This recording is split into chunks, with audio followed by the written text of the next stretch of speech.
Hi guys! Welcome back to our podcast. Medyo na-delay kami this 2 months. Na? Ito ay book for April na sinuggest ko. Pero maraming ganap since then. Isang example lang ganap. Say it. Ano? Nahiya bigla. Kasi nag-travel kami, no? So, tsaka ako rin marami rin akong ginagawa related sa grad studies. Pero yan. So, anyway, basta marami nangyari. Ang book of the month for April ay No Limit Tangere. Pero ngayon namin di-discuss. Ako nga pala si Soren. Ako yung nag-suggest ng libro. Ako naman si Tony. Just to be clear, yung No Limit Tangere ay book of the month for April, pero nag-extend kami ng 1 month. So, it's for April and May. Yay! Yeah. Ako yung nag-suggest nito kasi gusto ko malaman kung maganda ba talaga yung Noli or sinasabi lang na maganda siya kasi national hero si Rizal, tapos para patriotic, kung sabihin mo na maganda yung libro ng national hero. So yun, malalaman natin kung, or I guess nalaman na namin kung maganda ba talaga yung libro. So, Spoiler alert. Spoiler Maganda. alert. Oh, maganda naman siya. Oh, maganda siya. Hindi ko na-expect na, actually yan, hindi ko na-expect na maganda siya.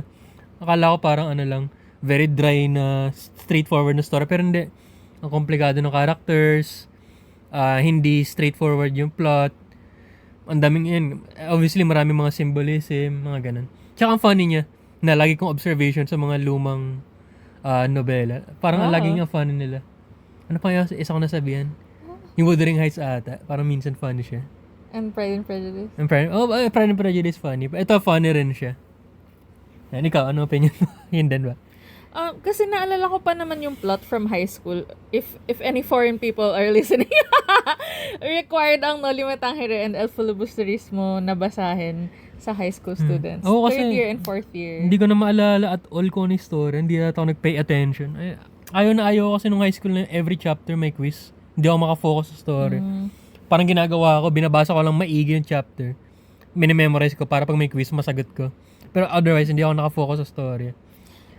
Yun lang, like the thing is, and unfortunate to for me, hindi ko siya masyadong na-enjoy like this nung high school dahil Tagalog yung translation na binasa. Yung nung high school kayo, Tagalog yung sa inyo? Oo. Sa atin din pala. I wonder kung Tagalog sa inyo? Tagalog din pala. In-expect ko, akala ko Nagulat Bicol ka. or something. Alam mo Or naman sa English, amin. kasi Catholic school kayo. Hindi. Sa amin kasi different tangent na to. Pag nagbibicol sa school namin, pinagbabayad ng 5. 5 pesos. I wonder kung maganda talaga yung Tagalog edition na for schools noon. Kung ano mang, hindi ko na alam kung ano yung binasa namin sa Quezon version. Actually, may nakita ko sa bookstore the other day and like, I opened it and immediately closed it. I'm so sorry. Ano ba We siya? need like a better translation. Parang I'm ano so ba siya? sorry. Feeling ko kasi pinasimple siya para madaling basahin. Hindi siya simple at all. Like Hindi. yung Tagalog. Inisip ko kasi baka inalis yung ganitong hindi mo sa mga estudyante, so alisin na lang natin tong part na to. Hindi naman siya abridged basically. I don't think so. Tapos medyo like old-fashioned. I don't wanna sound pero I don't think attractive siya to read. Lalo na ganun ka bata. 'Di ba? Like we were basically 14, 15. Hindi. Tapos bawat chapter, usually yung mga ganyan, bawat chapter may tanong sa dulo. Kasi pang school talaga siya. Ayoko nang hindi ako makafocus sa story. So anyway, ayun, yung sa tingin ko, super worth it siya basahin. Maganda nga siya na nobela. Gusto ko nga basahin yung Elfili ka agad pero So ayun, ako, plano ko sana 'di ba na mag multiple translations. Pero hindi ko na nangyari yun na 3 libro or something. But I did read the book in 3 translations and may preference ako for sure. ano yung preference mo? So yung top 1 ko ay yung kay, oh my gosh, what's her name? Maria Soledad Locsin. Yes. Ito yung version sa fully book, no? Maraming version sa fully book Hindi, pero hindi ba ito yung binili natin. Publish for full nila to? book, Sino yes. to? Nakalagay? Anvil? Bookmark. Bookmark, Yep. I really like this one. Yung cover niya is yung similar dun sa first edition cover na Noli, except may kulay. May kulay. I really like this kasi, ito kasi yung student version, pero meron siyang may hardcover version. May questions ba yan sa dulo? Nope. Wala rin. Talagang lang siya. The thing with this is, I think, na na-keep niya yung essence ng story. And hindi niya ang tawag doon. Unlike some translations, yes, may hate ako na translations. I'm so sorry. Ayun, kinip niya yung like really specific Filipino or Spanish-Filipino references in it, like the language and mga stuff. puns din. Yeah. Kasi like for example, here sa favorite kong translation, ayun, like sinabi niya talaga na meron kasing character dito na nagkukunwari na Spanish. Si Doña Victorina. Ganun. So parang ina-alter niya yung accent niya. May accent siya na parang ginagawa niya Z yung S, ganyan, F yung P, pero mali-mali naman. So parang Filipino, ganun siya magsalita. Si ano yan din, tsaka yung asawa ng Alferez, di ba ganyan din siya? Si Consolacion? Si Doña Consolacion na naalala yung nagdi-discussion sila nung honeymoon nila ng asawa niya.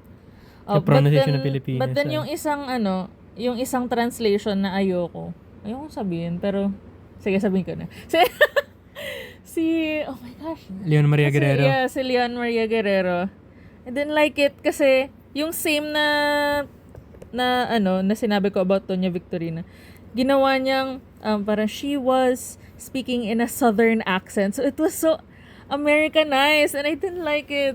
Sobrang binago niya yung essence nung like it's so completely different. Kailan ba siya nabuhay? Baka nga for Americans yung ano niya. I guess if you're a foreign or pinanganak siya ng American reader, if you don't like, kasi meron din like yung Guardia Civil, ginawa niyang constable or something, like, what the hell?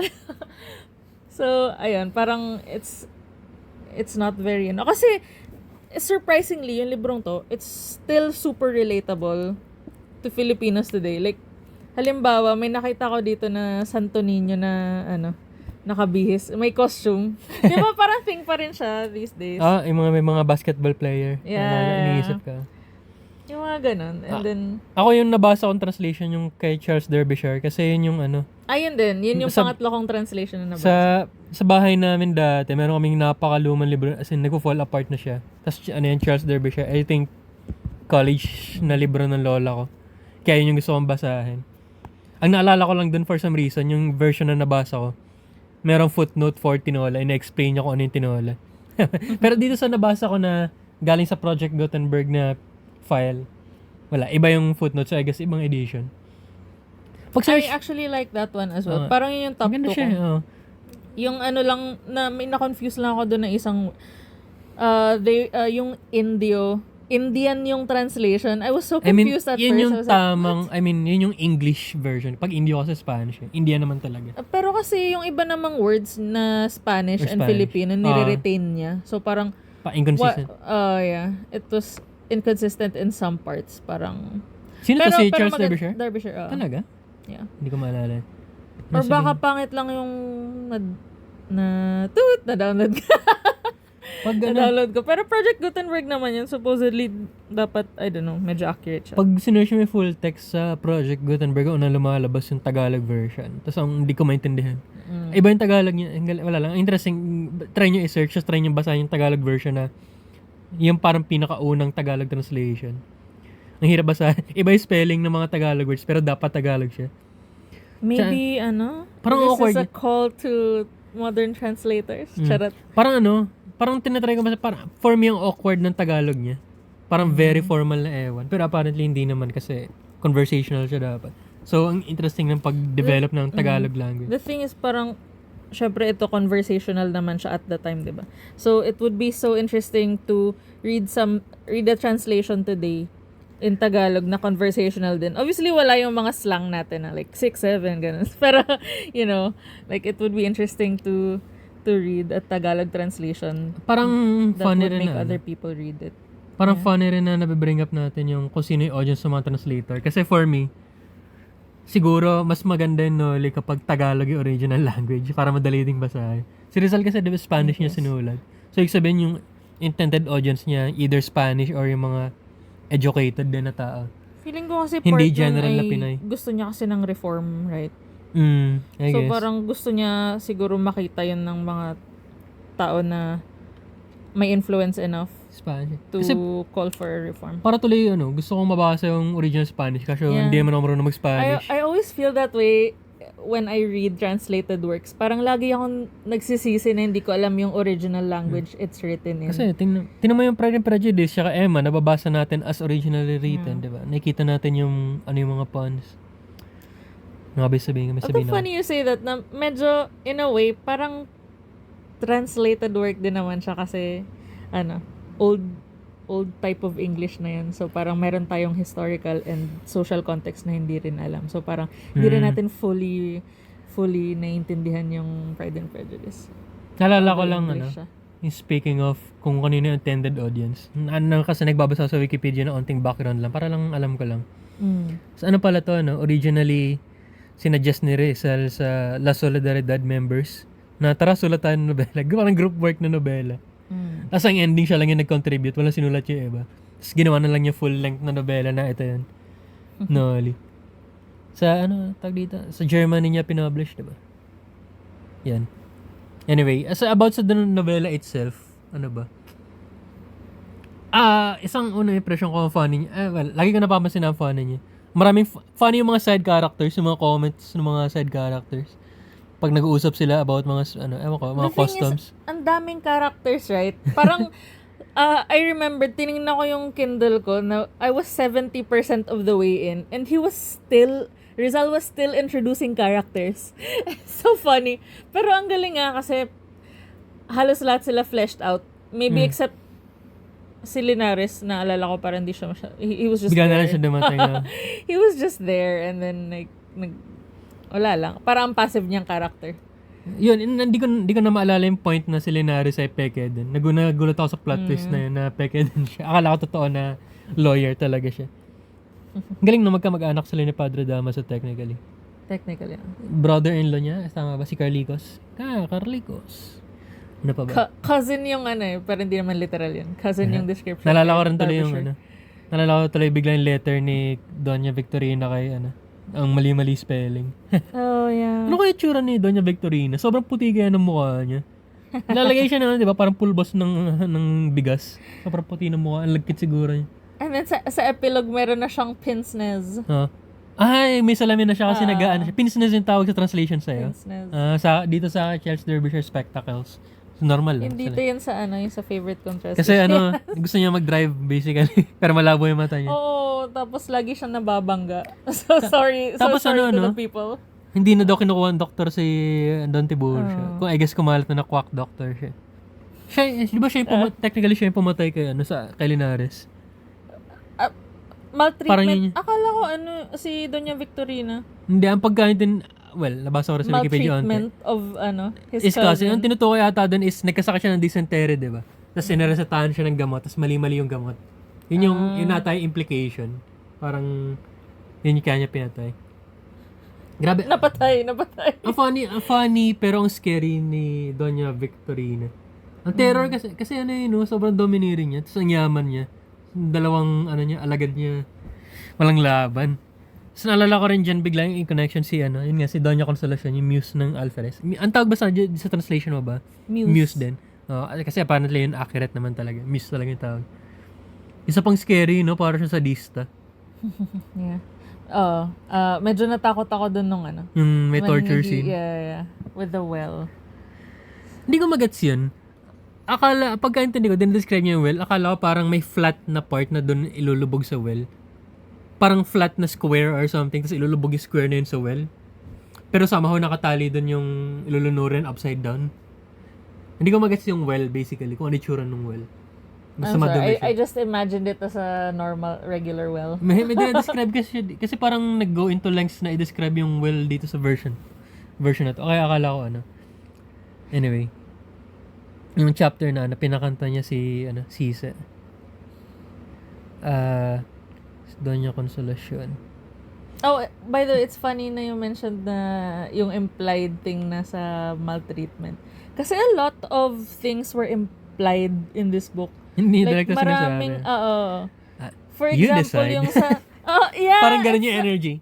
Which I won't really tell. like. Parang miss ko na yung ganitong energy with modern books. No offense to modern books na everything is just in your face. Like, kung hindi sasabihin directly ng author yung nangyayari, like, the audience, parang mamimisinterpret nila agad-agad. So, na-miss ko yung ganitong type of writing na usually found in classics din talaga.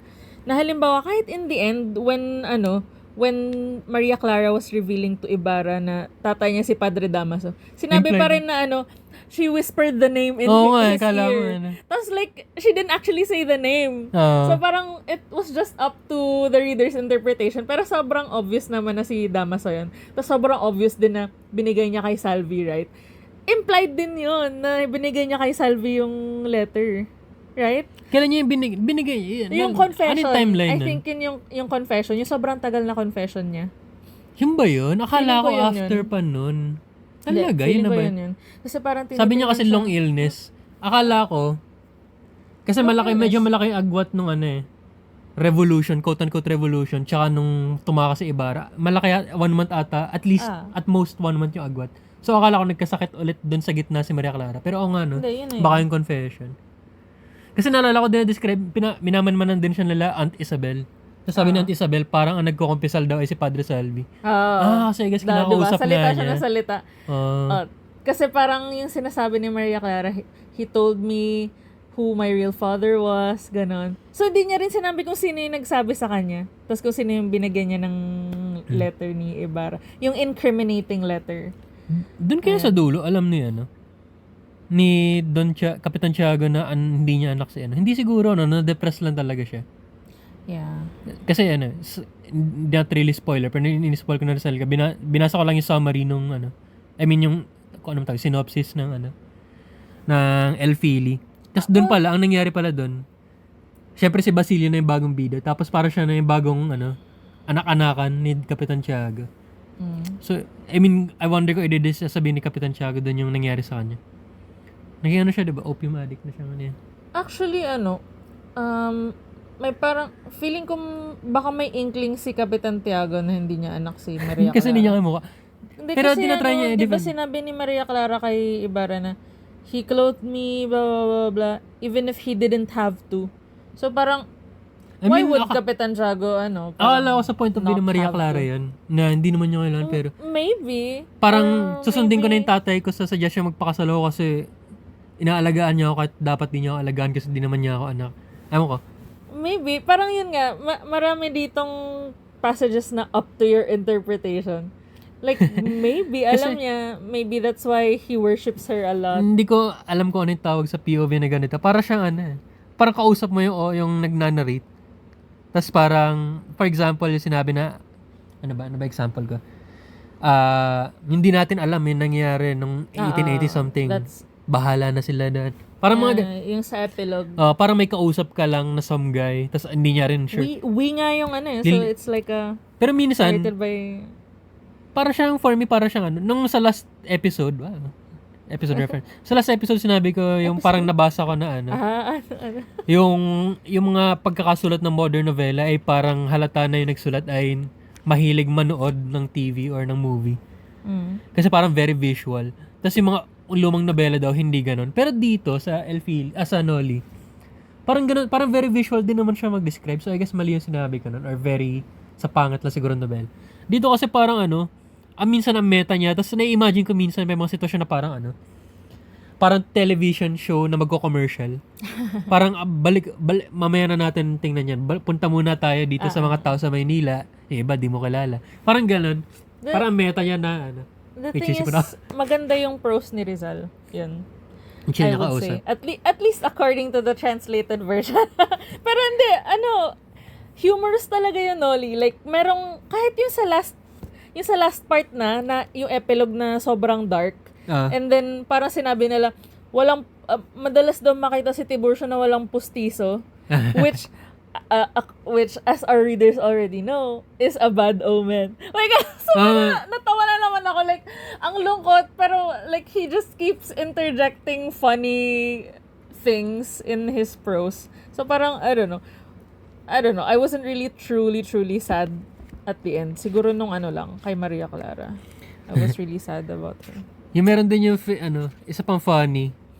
May mga mas funny, di ko lang maalala right now. Pero isang funny na eksena din yung famous na chocolate ah. Kasi yung pagkakasulat pala niya, ngayon ko lang na-appreciate na parang skit, parang comedy skit, nag-uusap yung dalawang random town people.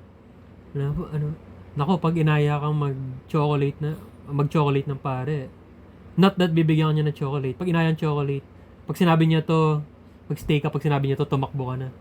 Sabi niya, bakit nilalason ba niya? Hindi, kasi ganito. Parang going bulilit sketch yung, ewan ko, basta, parang going bulilit. Parang ang funny niya. Ang mga funny is yung mga random town unnamed characters, mga ganun. Yung mga observations nila. Meron din yung sa misa ni Padre Damaso. Yung nagising yung isang lasinggero. Kasi akala niya, parang may nabanggit na word may nabanggit na word si Padre Damaso. Sa version ko, yung word is patent. Tapos apparently sa Spanish, parang word siya for license na pagbebenta ng alak. So yung lasinggero, nung narinig, tulog siya sa misa, nung narinig niya yung patent, nagtago siya bigla sa kinabahan siya. Basta may mga funny na malilit na eksena ng gano'n. Ang daming mga ganun na parang hindi niya kailangang gawin, hindi niya kailangang ilagay sa story. Pero nilalagay niya, tapos nakakatawa. It kinda adds to the three-dimensionalness. three dimensions. Multidimensional. It kinda adds to the Multiverse. 3D aspect of the characters. Parang hindi lang sila, wala sa kanilang parang poste lang na andyan lang. Tapos it's just all about Ibarra, all about Maria Clara. No, it's not.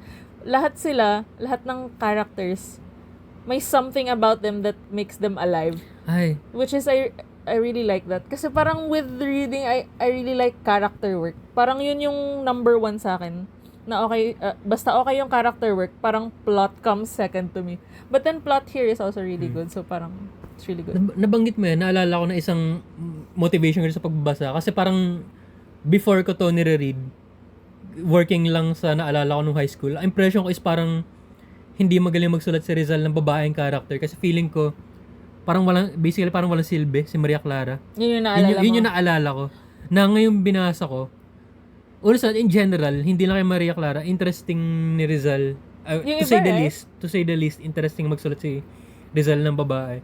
For me, yung tatlong major na babae, si Maria Clara, syempre, tsaka si Doña Consolacion, tsaka si Doña Victorina.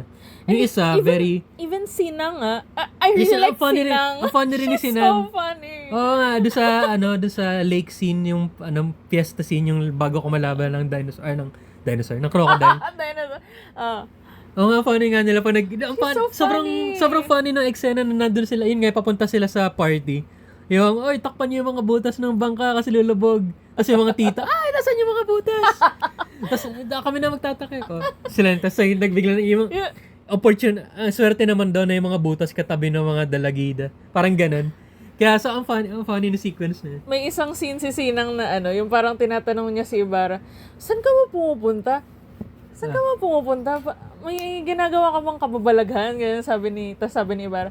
Hindi, gagawin kong business partner yung tatay mo na, sa coconut business. Nalala ka na. Tapos, huwag mo pagsabi Sabi niya, ba't ko naman yung pagsasabi? Who cares about coconuts? Gagawin ko sa buko. Parang ganun. Pero, siguro kung mas interesting dun yung sinabi mo, pagkakalat ko sa friends ko. Ganun. Coconuts? Diba who cares about coconuts? Akala ko magpi-play yun ng larger role. Akala ko mapabibintangan siya nag-establish ng kuta or something. Pero hindi naman. Nag-joke lang siya. Ano nga ba sinasabi ko? Anyway, sa mga babaeng characters, hindi, mali yung sinabi ko na parang walang silbi si Maria Clara. Medyo may pagka-passive siya kasi napaka-chill niyang model na dalaga. Pero, siya yung, may mga major contribution siya sa mga importanteng eksena sa nobela, yung pinigilan niya. Ang dami-daming lalaki na nagkwentuhan pagalingan, pero sa lahat ng lalaki dun sa dinner, siya lang yung nag-stop kay Ibarra na patayin si Padre Damaso. Well, he wasn't gonna kill him, pero pero sa point of view nila. There was a knife. Yeah, there was a knife, and he was very angry. And nobody else dared parang to lahat sila come frozen between in him fear. And Padre Damaso. Kasi parang naalala ko na sobrang nagulat. Oh my God. Kasi parang describe si Ibarra na sobrang crazed murderer yung Tapos si Maria Clara lang. Maria Clara was like, Crisostomo, this isn't you. Charot. Look at me. Tapos, kasi pagkamainhin naman niya, well, kaya katahimikan niya, sa dulong chapter, na-explain naman, diba? Yung nalungkot ako, ang galing ng pagkakasulat ng description niya, anong gagawin ko, ang choice ko lang is sabihin sa'yo, or alangan naman sabihin ko sa'yo na ganyan, na patawarin mo si Padre Damaso, o siya yung lumapastangan sa tatay mo. Sobrang parang makikita mo talaga na, ang galing ng wala pagkakadescribe. siyang choice. Ang galing ng pagkakadescribe na parang talagang wala siyang choice na kundi mag-suffer. Sobrang powerful na scene for me. And then, to me, I didn't think she was passive at all. Though, kung meron siyang pagka-passive, it was just brought on the fact na she was raised at the time na tama. talagang, women were supposed to just, di ba, parang papakasal siya nga kasi gusto ng tatay niya. Because that was expected at the time. Pero di ba, like, she didn't even go through with it in the end. She created a choice for herself in the end na magmadre. Like, who would have thought of that? I don't know. I would have thought of that probably. Pero, di ba, like, she didn't just, siguro kung hindi nila alam yung reason ni Maria Clara at first, of course, they would think na her whole na parang naiiyak and then nagkasakit. Pero sobrang stress nun. May sense naman yung my pagkaano God. niya. In-excommunicate, although, mamaya na yun. Pero yung sa excommunication ni Ibarra, sobrang na-stress siya and then Honestly, sige. Dun sa, ano ba? Sige, ikaw muna, ano ba? yun? Nasabihin ko lang kasi, nabanggit mo is communication. Honestly, simula nung part na yun, parang naging annoying si Ibarra's Light. Bakit? Ano ba? For example, parang biglang siya. Well, I guess kasi to be fair, pagkabalik niya kasi sa excommunication niya, nakita niya nandun si Lina. Sino tong guy na to? Tapos parang naging, papakasala ka pala. Parang naging ganun siya. Pero sa point of view niya naman kasi parang who the heck is this guy? Nawala lang ako for ganyan. Biglang, ano ba sabihin ko? Nabanggit mo rin yung race siya sa panahon na yun na ganyan. Parang nag-speak din yun sa pagiging yun nga, multidimensional nila, katulad ng sinabi mo kanina. Kasi yung mga kaibigan niya, parang he could have easily written na yung mga babae, silly lahat, or lahat mabait, kasi lahat sila Catholic schoolgirls. Pero dito, iba-iba. Sa friend group ni Maria Clara, yun nga, mischievous sila. Very diverse. Si medyo chill din si Victoria ba yun? Parang si Victoria pa nga yung siya yung for me, yung parang the passive character. Like, she's just there to be pretty. Literally, yung description sa kanya, the beautiful Victoria. Yun lang. Tapos, yung isa pang set naman na magkakasing edad din, yun nga, si tita niya, si Auntie Isabel, Consolacion, tsaka si Victorina. Doon naman, ang passive yun yung pinaka-passive sa lahat, I think, si Auntie Isabel, talagang very But lang like, siya. she also has her opinions. Like, she's very pro-Ibarra. Sobrang nalungkot siya nung disconsolate yung description sa kanya nung pinaalis siya. Kasi pinaalis pala. Ayun nga. Sige, wait lang. And then isa lang. sobrang, I don't know. I think sobrang brave thing to write, like, at the time, like, a cruel woman with Doña Consolacion. And like, ewan ko, parang kasi bihira yun eh. For me parang feeling ko women were just depicted as either like really, really pure and really, really, like, not a lot of authors dared to go that way. Parang feeling ko sa kanya ako pinaka natakot kay Doña Consolacion. Siya yung scariest, Of course, yung parang sliminess ni Padre Salvi, iba rin yun. Pero, yun, parang yung love of torture niya, oh my God. Nagsimula ba siyang mabait? Nimplay ba yun? Parang not necessary. Si Basta, labandera siya dati. Tapos somehow, I guess kasi binubugbog siya kaya siya naging hardened, no? Maybe. Wait lang. Isa-isa lang. Yung kanina, naalala ko lang bigla na isa na namang funny na eksena pala. Nung may sakit si Maria Clara, tapos umiyak-iyak si Maria Clara kasi I guess yun nga, pinipilit siya. Tapos binabasahan siya ng 10 utos ni Auntie Isabel. Tapos sabi niya kapag umiiyak, ibig sabihin talaga nagre-repent ka. Tapos napansin niya. Oh my God, parang daigo pa yung sandalo na pumapatay ng tao sa dayo ng kasalanan. Oh my God, sobrang iyak siya na iyak. Sige, basahin ko yung next part. Tapos sa dulo, nabuborn na rin siya. Pati si Maria Clara, tahimik na. Sabi, wow, yung first 5 sins, ang dami niyang kasalanan. Sa last, Sa last Kami 5, wala yung siya. honor their father and mother, tapos iyak siya na iyak. Oh, ano yan? Ano yan? Foreshadowing. Charot.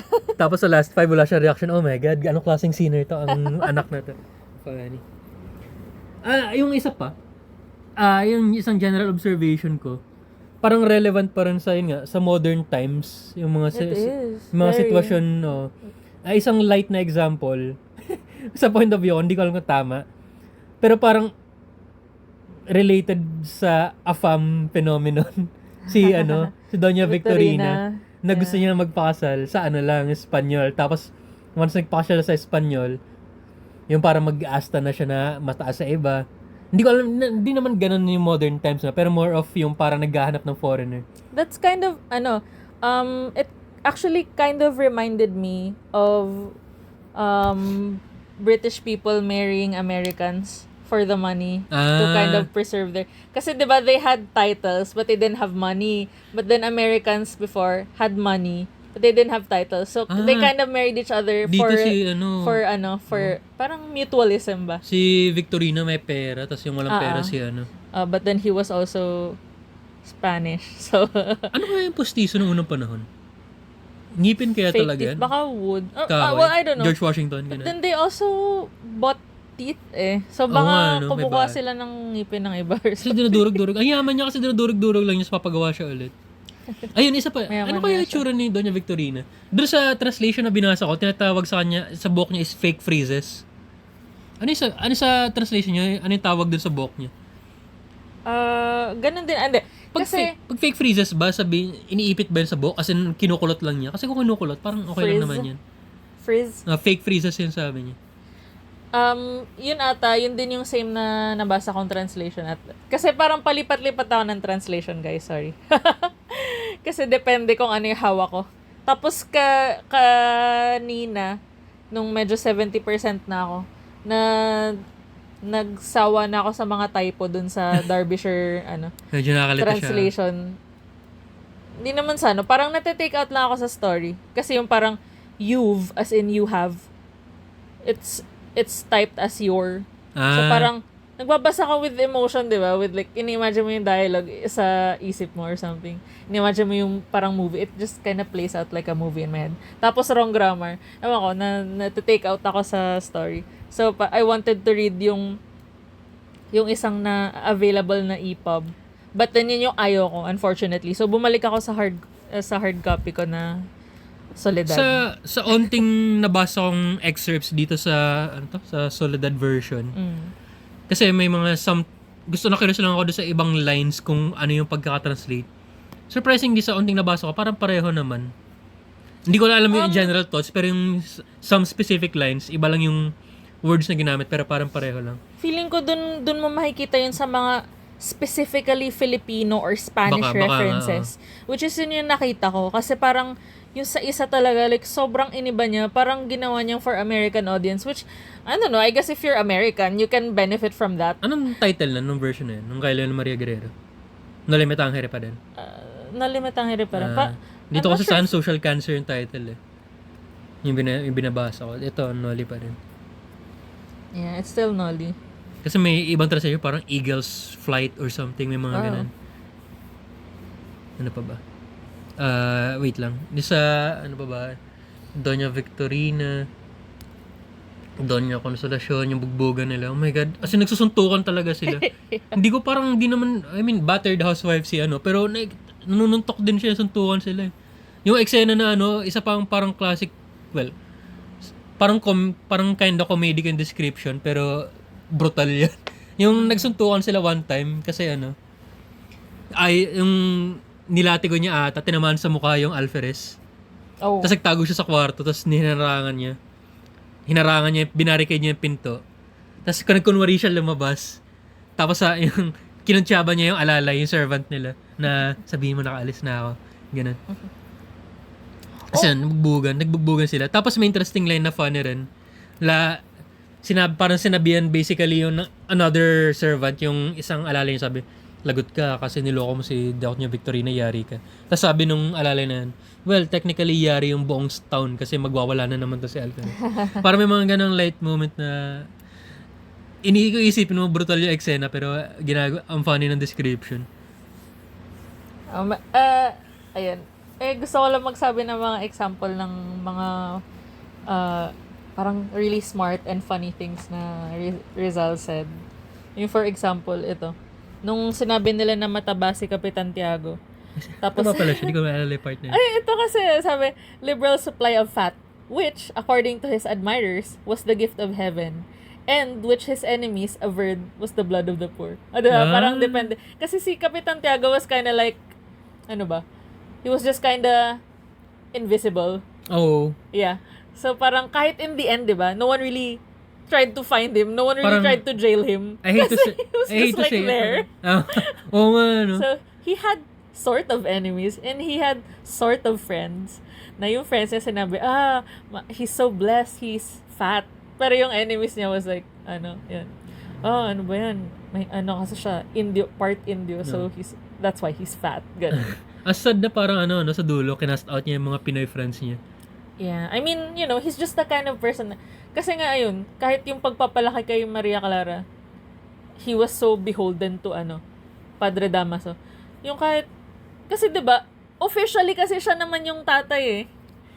I hate to say it, pero parang siyang magdesisyon na pro-Ibarra siya, 'di ba? But then, hindi siya Parang siyang, mas tatay pa talaga si Damaso kaysa kay Kapitan Tiago. I mean, syempre honestly, in the end, I was like, okay, I guess he meant well. But like, no, literally, pero walang racist nag-spring siya, forth na maganda sa mga ginawa niya.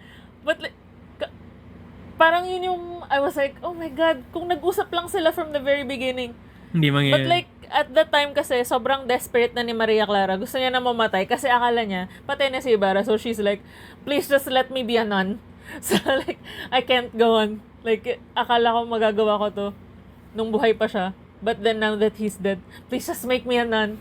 Allow me to be a nun. So parang napilit niya pa si Padre Damaso kasi sabi niya, papakamatay ako kung di ako magiging madre. Oh my God. Nabanggit mo kanina yung nag-introduce pa sila ng bagong character sa dulo. May isang character na galing siya sa almost very start ng nobela.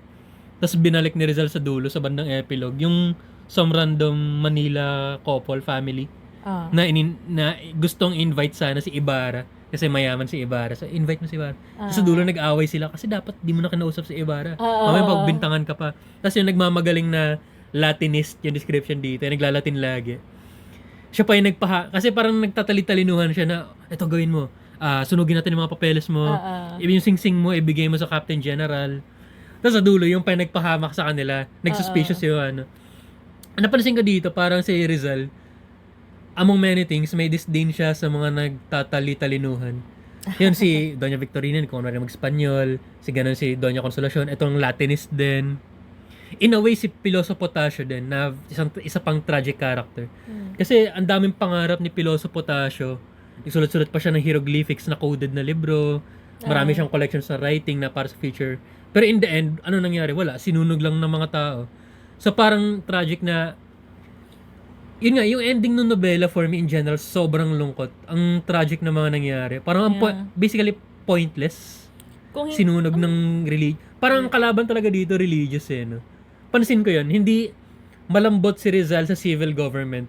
Ang tinitira talaga niya yung religion. More like the friars. Kasi mga praile, kung pansin mo, like si Elias was still like, di ba, like actually Elias was sort of like the superhero in the story, di ba? Kumbaga parang siya yung ginaglorify ni Rizal actually, si Elias, di ba?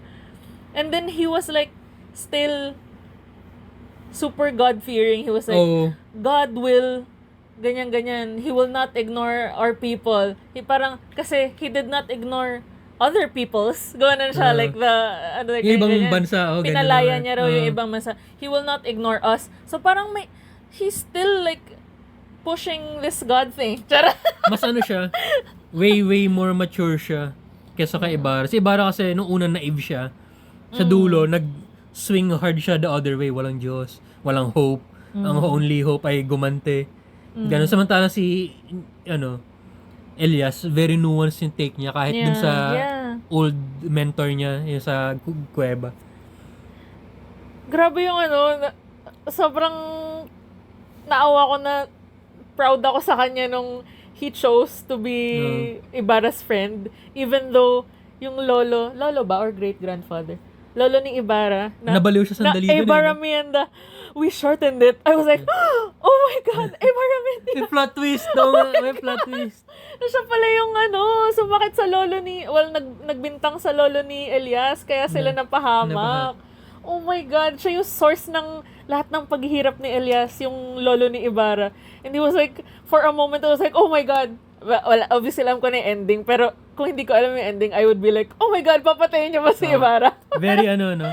Yung parts na yun ng nobela yung regarding sa pagkaalam ni Elias sa past ni Ibarra, very Dostoevsky. Parang siya, parang na-insane siya for one moment.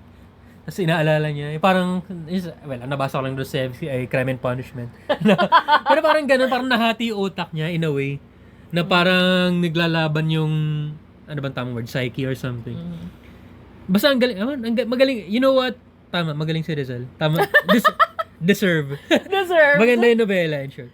Oh, you mentioned Dostoevsky. I was gonna say na, at least in the beginning, you would think na this is a really difficult novel kasi marami siyang references na you wouldn't really get if you're not a student that studied the classics. At least a little bit. Lalo na pag Pilipinong context na. Kung foreigner ka. Tapos medyo natawa ako kasi at first I was kinda parang hindi naman annoyed kay Ibarra pero parang he seemed like the super good boy. Goody. Hindi, yung parang yung that one kid that went on exchange program for 10 years. Sa Germany, ganito sila. Sabi niya. Kasi diba, it's, parang yung introductions dati is kind of complicated. People had to introduce you to another person. So, you can't just introduce yourself. It's kind of improper. Pero si Ibarra, sa very first chapter na inintroduce siya, was that chapter 1? I don't know. Pero yun, sa first chapter na inintroduce siya, he introduced himself to the ladies. And then to the men, he was like, kung pahihintulutan niyo ako ganyan, sa Germany may ganitong custom na pwede ka mag-introduce ng sarili mo kung walang ibang mag-introduce sa'yo. And then he introduced himself. And like, the girls were like, okay. And then they umalis sila. Sobrang sabi ko, oh my God, he's so lame. He's such a nerd. Tapos, ayun, sabi ko, oh my gosh, sobrang, baka self-insert to ni Rizal. Para medyo ni-imply na, self-insert niya siya. medyo ni-imply na ng babae siya at konti sa Europe. Iniiwasan niya yung mga tanong ni Maria Clara. ano rin yun, magandang parenthesis. Feeling ko alam din naman ni Maria Clara. She's just like choosing to believe it. Para magandang parenthesis na yung unang usap nila sa Azotea. Last na usap nila sa Azotea. Oh, Very wow. symbolic talaga yung nila. Yeah, so binasa ko nga ulit yun different people rin. Binasa ko nga ulit yung chapter na yun. Ano ba yung observation ko? Doon sa sa opening Azotea scene, si Maria Clara ay playfully nagtitis kay Ibarra na siguro naging unfaithful ka sa akin. Sa dulo, binring up ni Ibarra na ikaw nga, may balita ako magpapakasal ka. So, explain naman siya.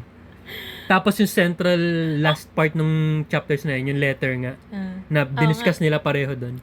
Ang funny nung sa when Ibarra was like, I forgive you, pero siya? I forgive you.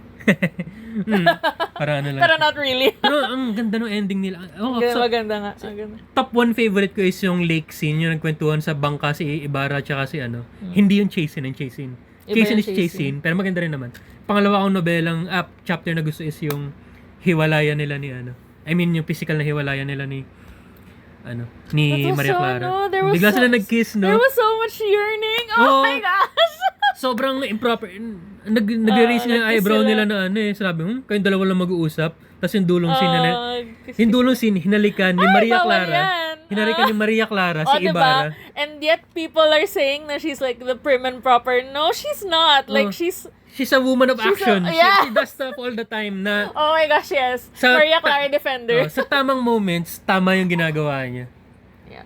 Hindi siya yung Kasi raised lang talaga siya na very polite, no? Kaya ganun siya. Pero siya yung nag-move ng action forward. Kahit nga yung very forceful yung... Hindi, nunnery or death. Yun yung translation. Very forceful. Talagang hindi siya Siguro Gan- papakamatay na lang ako. Hindi, Ganun- talagang, hindi. Ganun talaga yung spirit niya ever Oo. since. Pero yung talaga doon nag-manifest yun na nakita na siguro ni Padre Damaso. Oo, kasi symbol din si ano. Yeah. Symbol siya for the Philippines, di ba? So baka may gano'n na Mayumi pero may undercurrent na ano. Pero feeling ko isang symbol, hindi ko ma-prove. Pero feeling ko symbol din ng Pilipinas si Sisa. In a way. Kasi sabay silang nilibing ni Elias. Si yeah. Elias na very idealistic na he won't get to see the morning, no? Namatay siya sa gabi. Sana hindi makalimutan ng future yung mga namatay sa gabi. Sa makakita ng kalayaan ng Pilipinas. Wow. Na parang ganun si Sisa, hindi Yeah. niya nakita, no? Nabiktima siya ng pang-aabuso. Nung na-realize niya na na-achieve niya na yung gusto niya, na bumalik si Basilio, it's too late, no? Yeah. Na na-degrade That's so niya na yung sad. sarili niya. Yeah. Pero, yun nga, despite ng tragedy, may optimism pa rin kasi si Basilio, babibigyan siya ng pera, mag-aral ka. Basta, ang isang bida talaga dito si Elias, no, obviously. Siya yung isa sa mga mover ng story. Ba't kaya dinadescribe na taong madilaw yung taong madilaw? Yung isang naalala ko nung high school, parang, alam mo na pag high school, pinapa-roleplay kayo sa harap. Yung may isang nag-roleplay sa amin na, ng taong madilaw. Ba siya madilaw? Madilaw dahil racist Chinese or may Feeling jaundice? ko, Akala ko may jaundice or something. Kasi, kasi po yung mga China, dinadescribe nilang Chinaman. Hindi naman nila sinasabing yellow skin. depende. Kaya, Baka Akala ko may sakit siya or something. Kasi sa dulo, di ba, di ko alam sa translation mo, pero sa translation ko, parang dinadescribe na rin na yellow si Kapitan Tiago. Kaya hindi ko alam kung may sakit ba sila or something. May malaria ba sila, may sakit. Noong una, akala ko kapatid niya talaga si paulit-ulit kasi yung description ng yellow. Sa tingin mo, sino pumatay sa sa Kristan Mayor? Oh. Ang theory ko si Elias. Pero, kasi may time pa naman ata siyang pumatay dun sa Pero ang pet theory ko na mas gusto ko, si Salvi. Na may hidden strength siya. I would think Salvi. Na nagkukunwari lang siya, ubo-ubo. Pero feeling ko sobrang lakas niya talaga. Parang niya nabigti, no? Gusto ko yung isa pang galing talaga ni Elias. Maybe he even forced him to do it. Nga eh. He's just kind of Magaling na powerful siya. kasi Magaling siya fair mag-manipulate. Baka tinreten niya or something. Gusto ko rin yung investigative work ni ang galing, master of disguise talaga si Elias. So, Yeah. gusto ko rin yung isang ginawa niya na tinry niya i-frame si Lucas as Elias. Yung hinahanap mo, yung may bumugbog sa kapatid ko, may peklat, tas pangalan niya Elias. So, what? Nagulat yung dalawang Guardia Plot Civil. twist na naman. Ang funny talaga. Sinasabi ko sa inyo, yung mga minor characters, yung mga funny. Yung dalawang Guardia Civil na yun.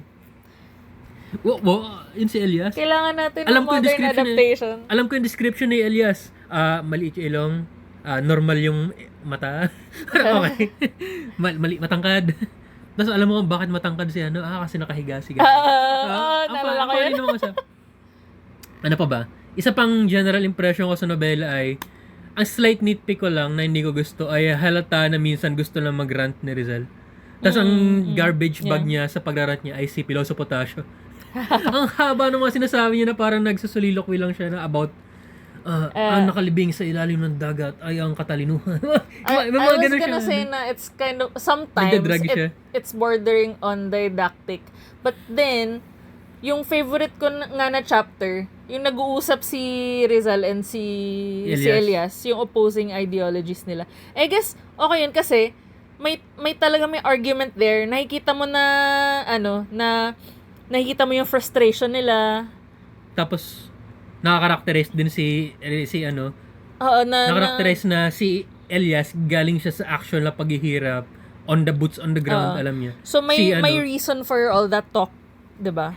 Si Elias, At the lake. si Ibarra kasi despite na kiniklaim niya, yung POV niya na kahirapan ng mga Pilipino yung sa mga writings din ng mga foreigner, no? Yun yung point of view yung sinabi ni Elias. Ang frustrating nga naman ni Ibarra at that point. Tapos ang gracious pa ni Elias, he was like, thank you so much for hearing me out. Na parang, oh my God. Kung ako yun, parang sobrang frustrated. Hindi, parang nagtampo na nga siya. Hindi, atin ako ito pa uwi. Hindi naman. Sinabi niya yun, di ba? Yung sa akin, sige, hindi, magkasagwan na ako pa. Saan ka ba pupunta? O, sige, tara na. O hindi ganun Parang yung nagtampo interpretation ko na. Yung Tampo lang siya. na parang, yung pagka-interpret ko na ay parang nag-give up na siya. Tapos parang, okay, Parang I can probably not convince you. So, dadalhin na kita dun sa gusto mo, kung saan mo gusto pumunta. ang pag-interpret ko sabi, mas naniniwala ka pa doon sa mga Espanyol na may mga titles and prestige. Sige na, at saka ba pupunta? Sige, atin na nga. Oh, but I didn't interpret it as galit siya. Baka ako yung sensitive. Basta, yung sa translation na nabasa ko here, I didn't interpret it like that. Parang talagang na lang siya. Kasi ayaw niya sana talaga na mauwi sa, ayaw niya sanang mauwi sa violence. Oh. Agad. Though, sympathetic nga siya dun sa cause. Sa dulo, direct 1,080 degrees apart yung opinion niya. Oo nga. Tapos pinipigilan siya ni Elias. May mga inosente, madadamage. Halata mo si Rizal, yan yung position, feeling ko yun yung tutunin na position ni Rizal. I was Yung ayaw gonna niya say, na, parang siya yung talagang totoong self-insert si ni Elias, si Elias. parang si Ibarra is yung, hindi si Rizal yun. Or maybe, they were at different Stages points ng buhay. of his life. Feeling ko, actually, yun, or feeling ko yung kapwa niya mga ilustrado. Yung mga idealistic na European educated. Feeling ko yun yung mga Ibarra. Ang result talaga dito is yung si Elias. Tapos naalala ko lang yung history, no? Slight lang. Yung mama niya is parang napagbintangan din, diba? Tapos kinulong din for like 2 years. So, kasi like, who would believe her with the blah, blah, blah, blah, tas blah. yung parallel doon is yung, I guess, yung tatay niya na kinulong din. Yung tatay niya kasi parang nagpakamartir, no? Ayaw niyang gambalain si Huwag kalimutan mo na ako. Don't mind me. Tapos yung pala namamatay na siya sa prison. Isa pang, he never knew. Oo. Kaya gets ko naman na sobrang lungkot ni Ibarra dahil doon. My God, ang crushing nung na-discover niya na tinapon lang sa lawa. Na sobrang nonchalant nung nonchalant nung gravedigger. Hindi na pa ganun ba siya? Ano pa ba? Ano nga ba yung sabihin ka? Sige. Anyway. Wait. Nakita ko lang yung highlight ko dito kasi nag-aanap ako ng Yung parang frustratingly passive for me was Sisa actually. Nabaliw agad siya. Hindi more on Kasi, dinescribe talaga siya as parang tinatrust niya yung judgment ng kahit nung dalawang anak niya kaysa her own. So parang, lang siya, parang simpleng yes, babae lang siya, yes sir. Yan lang siya. Tas, kahit obviously abused siya, wala siyang gustong gawin na like umalis or anything. Tapos parang, obvious na sa mga anak niya na masama yung tatay nila and they were like, Mama, ba't hindi na lang tayong tatlo? Masaya naman tayong tatlo. Tapos umiyak siya para sa sa asawa niya na abusive. Ayun, speaking again sa relevance sa today, may mga ganyan pa rin, diba? Maraya pa rin ganyan. Actually, may naalala ko. Kahit binubugbog ka na, hindi, sige, tiisan na, basta tayo lang magkakasama. Isang related dyan, naalala ko sa Twitter, may discourse na yung mga machismo guys na nagtitweet na I would kill entire continents for my son. Tapos may mga reply na would you do the dishes for your son? May mga ganun. Tapos parang related yun sa tatay nila. Kasi then describe na very neglectful, puro yung manok lang. Tapos yung tatay niya, lumalabas yung character ng tatay niya at some random points. Yung parang may kisali siya sa revolusyon kasi yung dalawang anak niya hinuli. Parang kunwari nakikare siya pero during the inaabuso naman niya yung anak niya. So parang interesting na siningit. Very well-rounded sila. Nag-include siya ng ganong character na galing-galingan yung tatay pero sa actual na pakitungo naman binubugbog niya, ginugutom niya. No, paghihiganti kong asawa ko at anak ko kaya sasali ako sa revolution. Baka na yun, feeling ko yun, yung parang they were my possessions and like people were bad to my possessions or something. Tapos tinake offense niya yun sa pride niya, hindi sa actual sons and wife niya, ganun. Feeling ko ganun yan. Ano kaya yung significance ng dulong observation? Hindi sa epilogue, yung yung sinunog, kinremate nga ni Basilio, si Elias, tsaka si Sisa. Tapos nakita ni Sister Rufa. Na, sino ba yung nagsisiga dyan? Sino nagki-clear ng gubat dyan? Mga kaya tayo, binabagyo, kaya tayo minamalas. Mga savages sa inyo talaga. Ano kaya significance na? Ano ibig sabihin? May ibig sabihin kaya siya doon? Sila yung mga diba?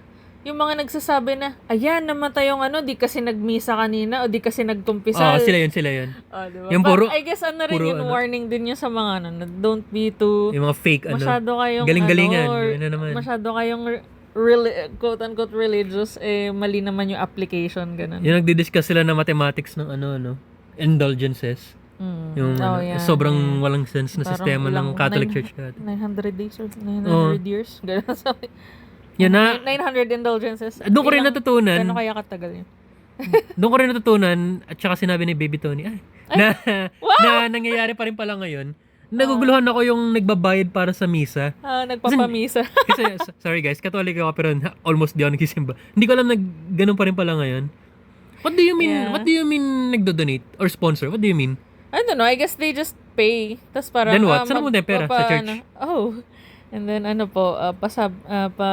kasi parang kasali sa misa yung para sa mga anak ni ganyan ganun na pala magbabar this ganyan. Oh, Akala, may required ba yung pera for doon? Akala ko parang kabaitan lang ng pari yung mga ganun. Hindi. Na Kasi nga father, sponsor pagdasal mo sila naman kaya yun. may airtime. Ganun pala yun. So, ganun pa rin yun. Yeah. Akala ko sinasabi lang ng mga tao na, Father, padasal naman sa Siguro ganyan. kung close mo yung, siguro kung tito mo, siguro kung halimbawa, magpadasal tayo kay Papa Noni, gano'n. Hindi pagdadasal niya So, ganun siguro. pa rin. Pero, yan, it was rooted in that. Yung pala Diba? yun. Kaya nagpapagalingan si Kapitan Tiago tsaka yung rivals niya nag-aaway pa sila kung kanino santo magdadasal. Oh. Kay santo ba ng Antipolo? Or kay Lady of ganyan. Ang interesting ng mga lugar, ano kaya geography, hindi ko ma-place. Hindi ko kasi kabisado. Nanggaling sila sa Maynila somewhere.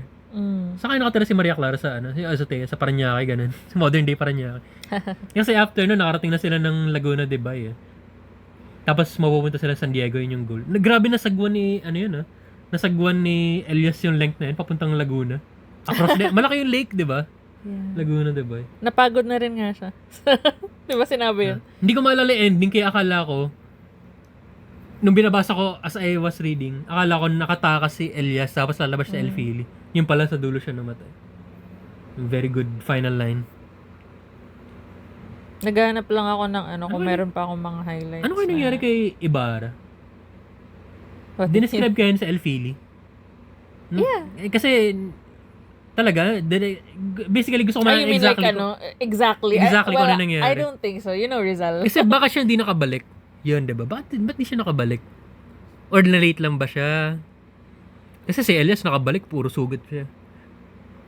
Nabaril siya several times. Hindi ko mag-gets ko paano nakatakas si Elias din. Na lang yun, na hindi na lang siya nakita kasi nga, di ba? I guess Hindi iba, siya pinansin kasi nga mukhang abandoned. no, yung boat. tsaka iba yung direction ng bangka niya. Tawag dito. Ay, si Elias. Si Elias, paboritong karakter. Musulpot siya sa best moments. Buti lumabas siya para sunugin yung bahay, no? Oo nga. He's like the ultimate Deus Ex Machina. Pero not really kasi he's been there this whole time. Isa pang pinapakita na result doon, ugaling Pilipino, yung chismis. Tapos namumultiply by 10 yung intensity, tsaka yung details, sobrang distorted na. Oh, yeah. Tsaka yung mga religious, yung sasabi na 40 ilaw yung nakita ko. Tama nang talang yung random na farmer, dalawa lang naman yung nakita ko. Yung si Elias tsaka si Lucas. Hindi ko mag-gets yung chapter 9, by the way. Yung nagsusugal sila para sa patay. Kasi pareho sila nagpapatay mali siya na dito ako para maglaro ng baraha. Kahit walang sense yung reason, sabi lang nila. Para hindi nila mahuli yung isa't isa. Basta ang galing na detective work niya. Kasi kung nagkunwari si Elias na, nalita ko. Nang dumating siya sa gate ng sementeryo. Para kunwari naghihintay siya kay Lucas. Pero taong madilaw. Ang sad na na naudlot yung school. That was like the Oo nga entire eh. goal. Hindi, quota daw yun ng mga kriminal. It's a fort. Pero parang aminado sila lahat na wala talagang case. Yeah. Yung Yung letter lang parang talaga niya. basically iba yung kaso niya sa dulo. Na binasa ko nga yung letter. I mean, syempre, point of view ko bilang Pilipino, wala na. Pero yung sinabi lang naman kasi talaga sa letter is parang sa ibang bansa mo makakamit yung gusto mo. I guess yun yung interpret nila as revolutionary, no? Para sa Pilipinas, wala ka mapapala. Sabi ng tatay It niya. was barely there talaga. Mm. But then I can Ang galing imagine ng callback. yung betrayal na na-feel niya at the time. tas napaamin na lang siya na siya yun. I mean, sa kanya yun. Oo, kasi feeling niya, inano siya ni Maria Clara, no? Kaya parang, fuck, ayoko. Sige, ako may kasalanan lahat. Na-dismiss Cray-cray na. Kasi, may embiter siya. Grabe yung sinabi ni Maria Clara, no? Kung buhay pa siya, pwede akong tumakas. O kaya, alam ko na pwedeng iniisip rin niya ako. Pero ngayon, patay na siya. Matay na lang din ako. Parang ganun yung logic niya. Tapos si Padre That's Damaso, love. oh my God, Shut up. what the fuck is happening? Sabi ni Padre Damaso. Nasweet pa naman niya sa dulo na parang, tinatakpan niya, nandito na ako. Oo nga. Anak niya talaga. He was so, although, diba? Parang sinabi ni Maria Clara in-imply niya na, gusto siyang ipa-abort at first. Oo. Yeah. Kaya nga sinabi rin niya, di ba? Believe me, time will change everything. You will forget about him and you will fall in love with Linares. Or someone else. Find another young man. Ba't kayo Any young man. Ba't kayo namatay yung nanay? Nagpakamatay kaya yan? Di ba Or nagkasakit talaga na namatay lang? lang? Maybe. I don't know. Like, literally everything's implied in this book. Yeah. You can write fics. Actually, na-curious ako kung merong fics between Elias and Ibarra. Very Kasi, alam mo ba yung description ni Rizal sa mga Pinoy na kayumanggi? Sobra, like parang, sobrang, pag kayumanggi ka handsome, di ba? Parang, he appeared, parang, Elias was changed na ganyan. Nung parang, yung hair niya na long, parang nililipad sa hangin. May ganyan. Bakit pag ganun yung description ni Parang, Rizal? nag-iba yung mukha niya sa moonlight. Yung mga ganun, sa dulo. Tumayo siya, tapos nag-iba yung mien niya or something. And then yung parang, yung isang, I forgot kung sino yun, na one of the revolutionaries daw, na parang entered, and then his, shirt was ripped. Ganun. To shreds, ganyan. Diba? I'm like, Rizal, are you okay? Is he kind of fruity? I don't know. Let's see. I'm gonna look at AO3 later. Nagulat ako na si Padre Damas. Sabi ko na ba ito kanina? Medyo minor siyang character pala. Pero siya very famous sa pop culture. Unti lang nilabasan yung chapter sa una, tapos yung muntikan siya masaksak. Baka dahil sobrang Kaya sa misa din. pivotal. So yung mga entire chapter na chismisan lang. Parang, tara, pakinggan natin yung iniisip ng mga taong bayan. Sila si Sir Rufa nag-uusap.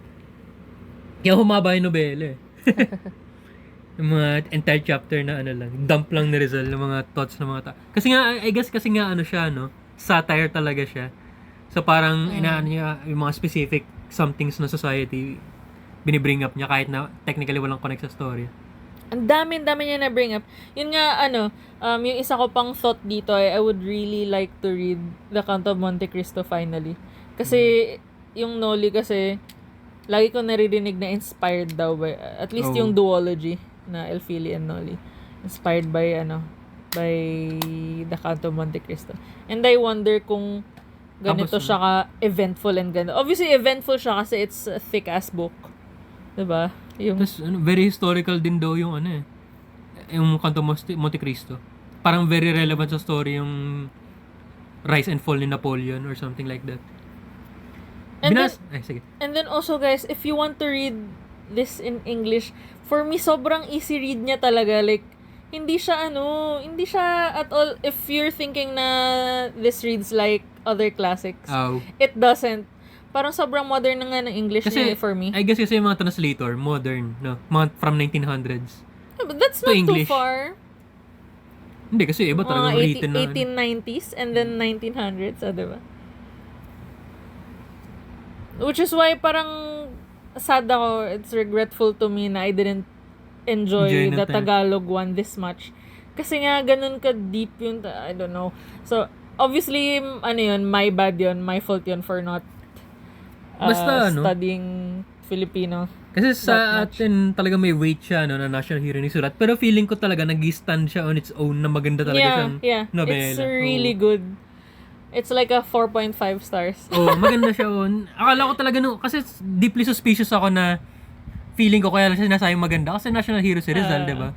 Pero hindi, maganda. Legit na gusto ko yung storya, gusto ko yung characters, funny siya. It's so readable.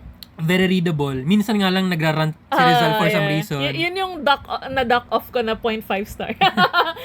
Tapos makita mo kung familiar ka siguro sa sa story ni Rizal, ako hindi masyado. Pero makita mo dun yung shadow na kung paano hiniwalay-hiwalay ni Rizal yung utak niya sa mga characters. Yung para lang ma-bring up yung point of view niya, tapos dinadebate niya yung sarili niya, parang gano'n. Basta maganda yung nobela, period. I wonder kung maganda yung El Fili. Probably. Maiksi lang El Fili, almost half lang siya eh. Yung El Fili yung guys, may pala ako, may fake ako nung bata ako. Nung grade 5 siguro. Kailan ko ba yung ginawa? Nauna ako sa GMA. Ginawa ko yung Maria Clara at Ibarra nung bata ako, pero sa El Fili siya.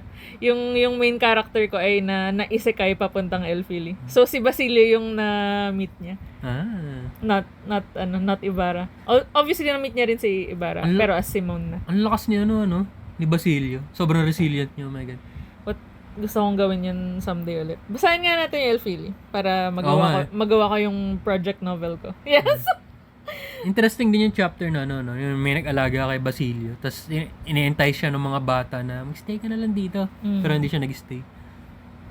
May parallel kaya yun sa yung nanay niya eh. The motherland? Charot. May tipong gano'n na parang matempt ka na lang mag-stay sa Europe or something. Pero hindi. Maybe. May gift to my country, myself. A son, sweet. Tapos naiyak yung lolo. Sige, bigyan mo ng tuyo. Si Lucia. Lucia reference. May almost name.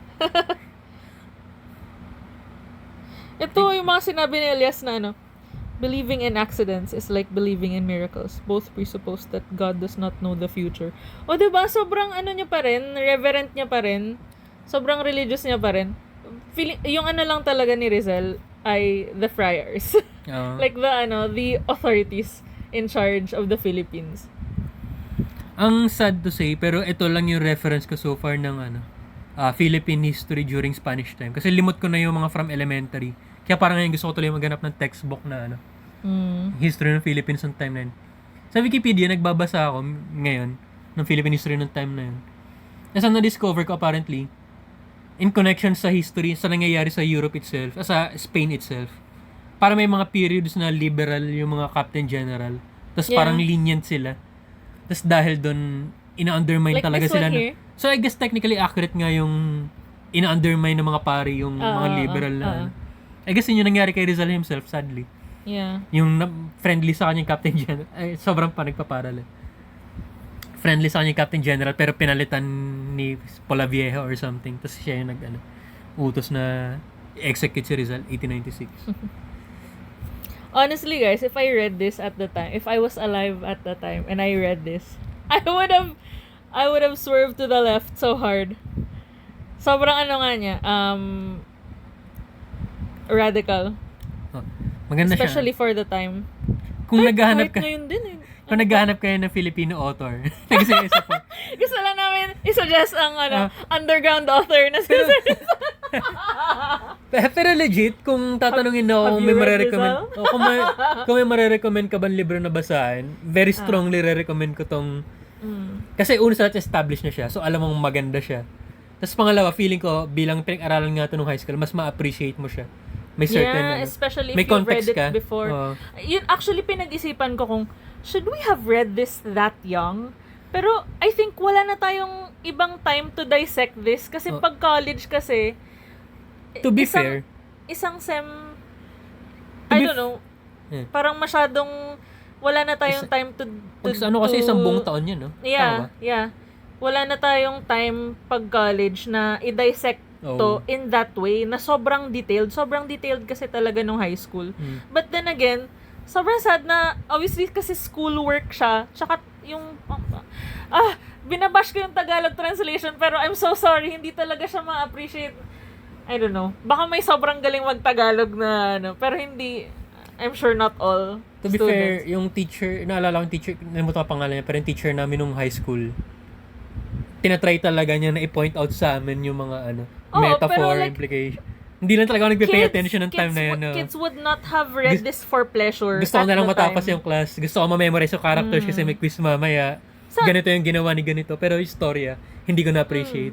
Gusto ko pumasok sa quiz. Na-enjoy ko rin naman nung high school eh. Kasi nga, di ba, naalala ko pa yung kwento. But then, not like this. Maganda siya in a way na you would want to read it not just for school, you know. It's really good. Ayun. Yes. Na ano talaga. Guys, read The Underground Author. Rizal. Magaling siya. It's really, really good. And I'm actually really excited to read El Fili. Mas maiksi naman siya.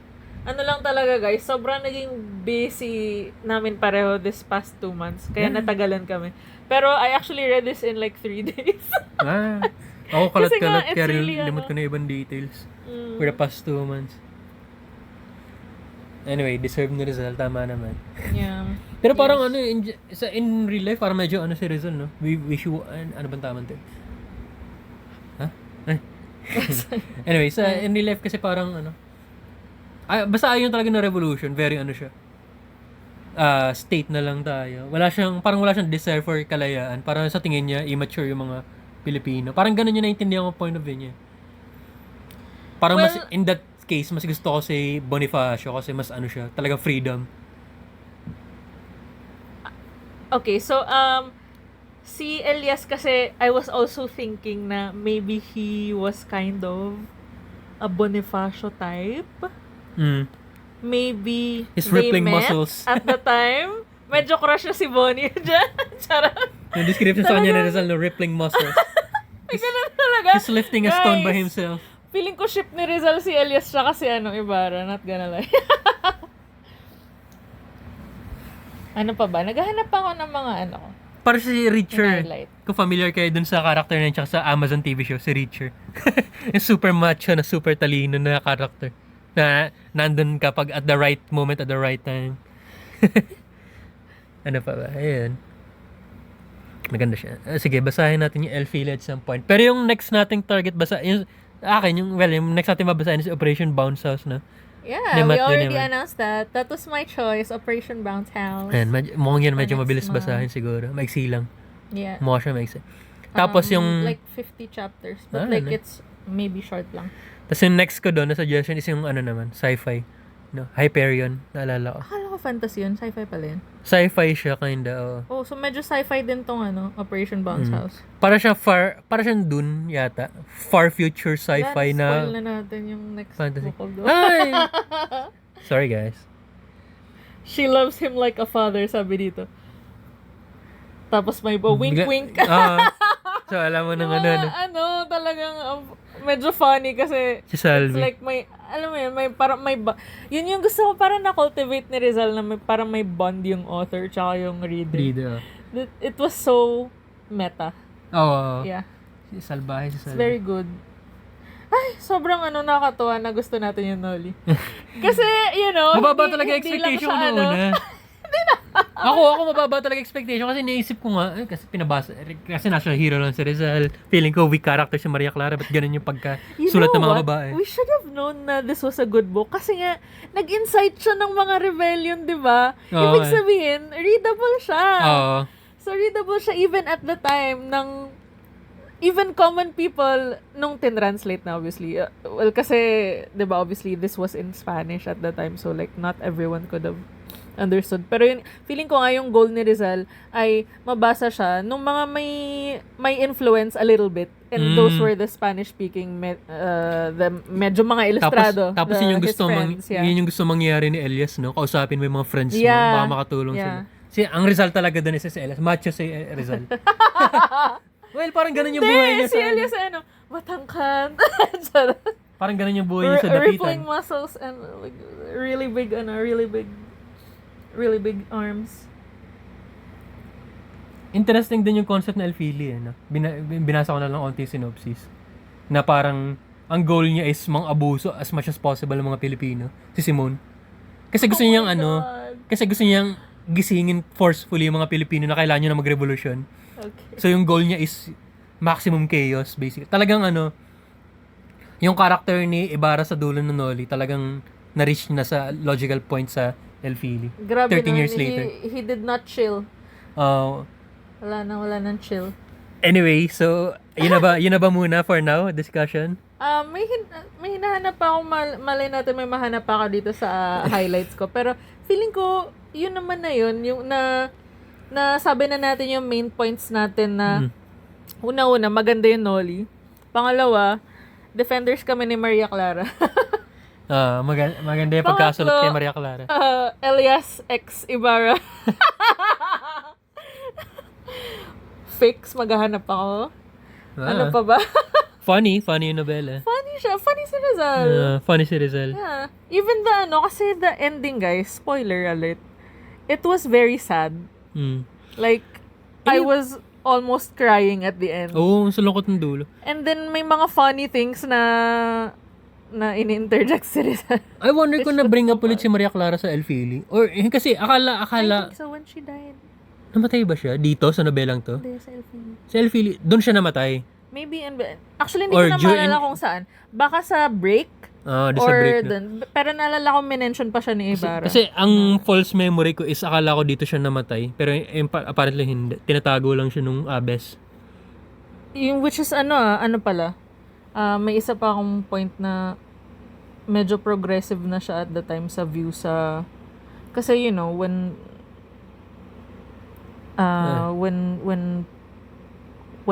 women are subject to that kind of abuse, alam na natin kung ano yun, like people would view them as